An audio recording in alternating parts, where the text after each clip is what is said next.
그리고 난 다음에 어디로 갔어요? 동진 세미캠으로 갑니다. 얼마 손절했어요? 300억 날렸죠. 어디서 팔았어요? 여기서 팔았어요. 전형적으로 저점에 팔았죠. 이거 뭘 못한 거예요? 매수 못한 거죠, 또. 그죠? 그럼 이 사람이 못한 거에 뭐였는지 또 다시 한번 찾아봅시다. 동진 세미캠. 이게 다 지금 NC도 그렇고 동진 세미캠도 그렇고 11월에 매수한 거 보니까 이 사람의 그 매수 철학은 찌라시예요. 기본적으로. 찌라시. 왜냐면 이 두 종목의 공통점은 찌라시거든요. 그 NC소프트는 NFT 한다고 찌라시 돌았었고 11월에. 그리고 동진 세미캠은 삼성전자 이재용 부회장이 동진 세미캠 인수해라라는 찌라시가 있었긴 있었어요. 11월 언제였냐?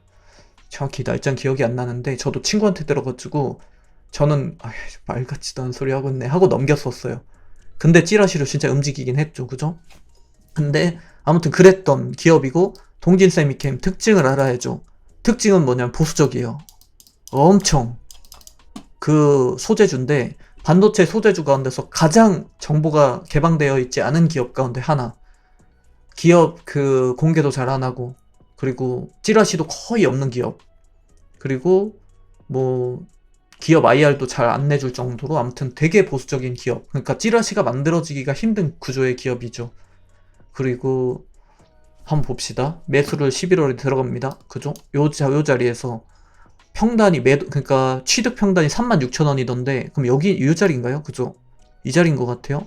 그럼 이 자리 한번 보세요. 여기라고 처음 치면은 뭐 이상해요. 그냥 36,000원이면은 지금 추세가 아래로 꺾이고 있으면 이 사람이 그 분할 매수를 했으면 이렇게 쳐야 되거든요.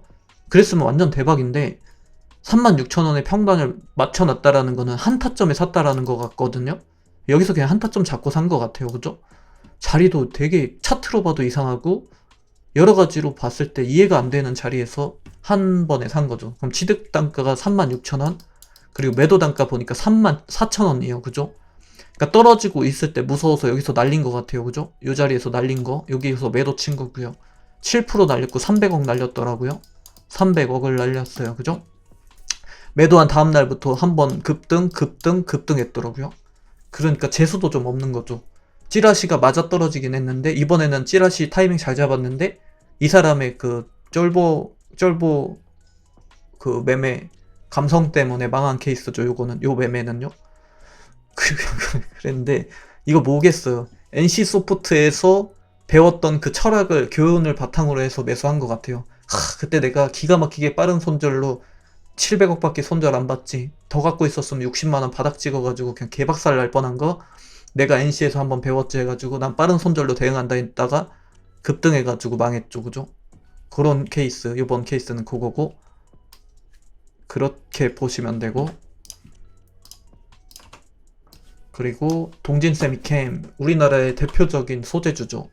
소재주고 제일 유명한 거는 포토레지스트죠. 포토레지스트 이게 뭐예요? 일본에서 이제 그 규제했던 그런 뭐라 그래야 되냐? 일본 규제가 18년에 있었나? 그때 이제 있었던 그 소재 가운데 하나고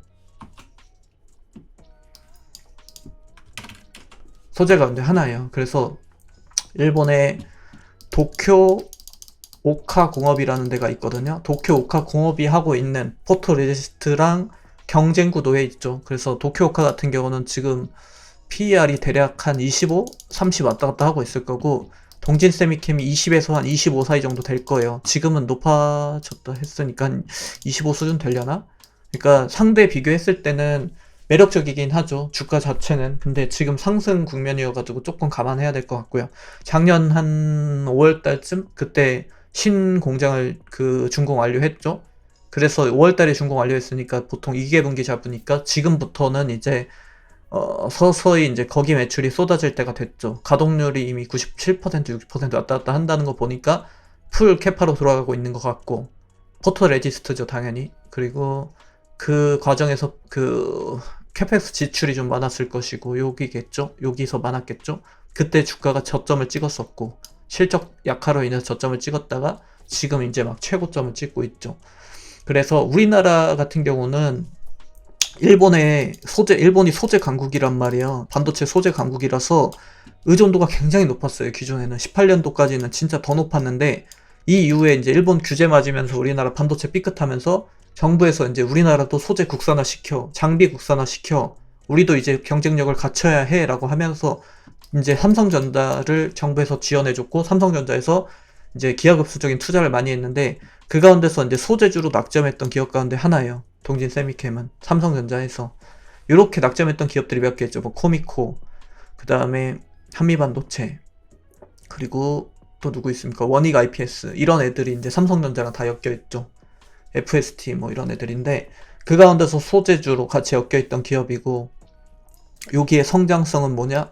전기차용, 그러니까 미래산업용, EUV용 그 PR이죠. 여기는 포토레지스트인데, 기존 같은 경우는 이제 브라크립톤이나 아니면 브라아르곤 같은 공정에서 쓰이는 PR을 많이 썼는데, 지금은 이제 반도체가 초미세화 공정, 그러니까 전기차거든요. 결국은 전기차 시장 들어가면서 초미세화 공정에 들어가면서 점점 고도화된 기술력이 필요로 하는데, 그게 EUV거든요.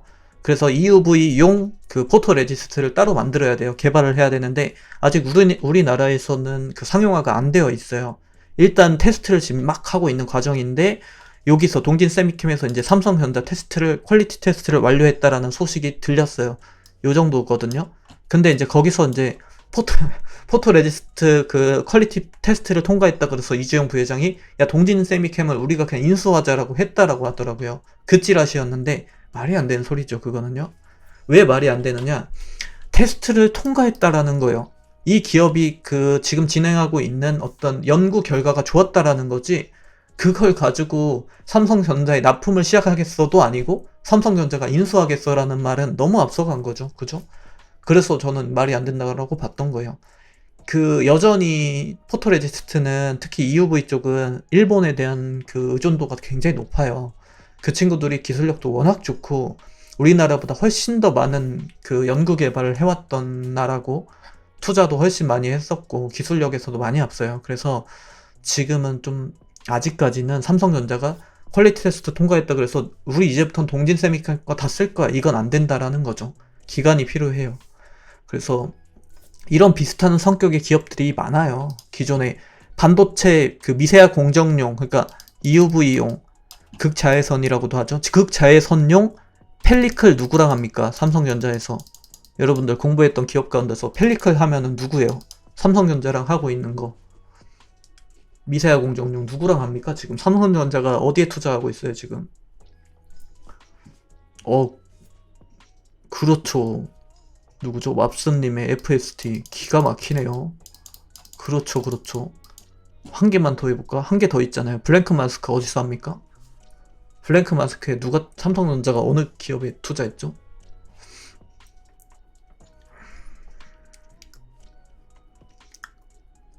블랭크 마스크 뭐예요? 포토 마스크의 원재료가 되는 거잖아요. 와, 뭐야, 미쳤네. 왓슨님, 어디서 오신 거요? 어디서 오신 거요? SNS 택이죠.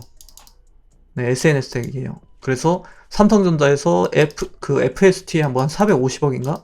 이렇게 투자해줬고, SNS 택에도 한 650억 정도 넣었어요. 둘이 합쳐가지고 그 1000억 넘게 들어갔어요, 지금 여기에.